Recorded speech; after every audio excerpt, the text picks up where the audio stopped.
Ferrero chocolate சாம்ராஜ்யம் பத்தின ஒரு சுருக்கமான பார்வை இதோ. இரண்டாம் உலகப் போருக்கு அப்புறம் நிலவுன கடுமையான உணவு பற்றாக்குறையிலிருந்து ஒரு சாதாரண இத்தாலிய குடும்பம் எப்படி $35 பில்லியன் மதிப்புள்ள உலகளாவிய சாக்லேட் சாம்ராஜ்யத்தை உருவாக்குச்சுன்னு தெரிஞ்சா கண்டிப்பா நீங்க ஆச்சரியப்படுவீங்க. முதலில் இவங்களோட வெற்றி பயணம் ஒரு பெரிய தட்டுப்பாட்டுல தாங்க ஆரம்பிச்சது.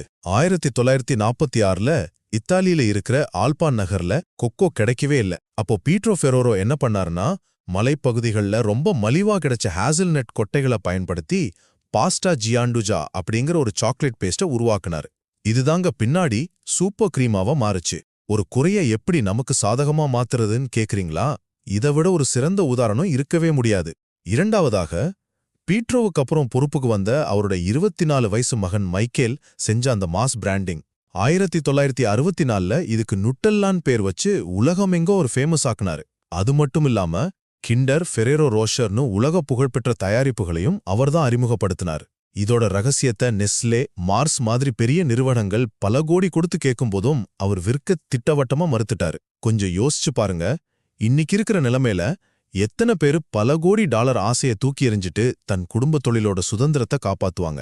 இறுதியாக குடும்ப தொழில்கள் 3வது தலைமுறையில அழிஞ்சிடுங்கிற அந்த விதியை இவங்க சுக்குநூறா உடைச்சிட்டாங்க. மைக்கேலோட பையன் ஜியோவானி 2018ல நெஸ்லேவோட அமெரிக்க மிட்டாய் வணிகத்தை $2.8 பில்லியன் வாங்கினாரு. ஆமாங்க, பட்டர்ஃபிங்கர், பேபி ரூத் மாதிரி ஃபேமஸான சாக்லேட்டுகளும் இப்ப இவங்களோடது தான்.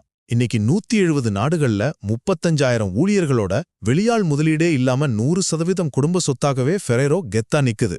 ஒரு காலத்துல பற்றாக்குறைய சமாளிக்க தோன்ற ஒரு சின்ன ஐடியா இன்னைக்கு பங்குச்சந்தையோட தயவே இல்லாம உலகத்தையே ஆள்ற பிரம்மாண்டமான இனிப்பு சாம்ராஜ்யமா உருவெடுத்திருக்கு.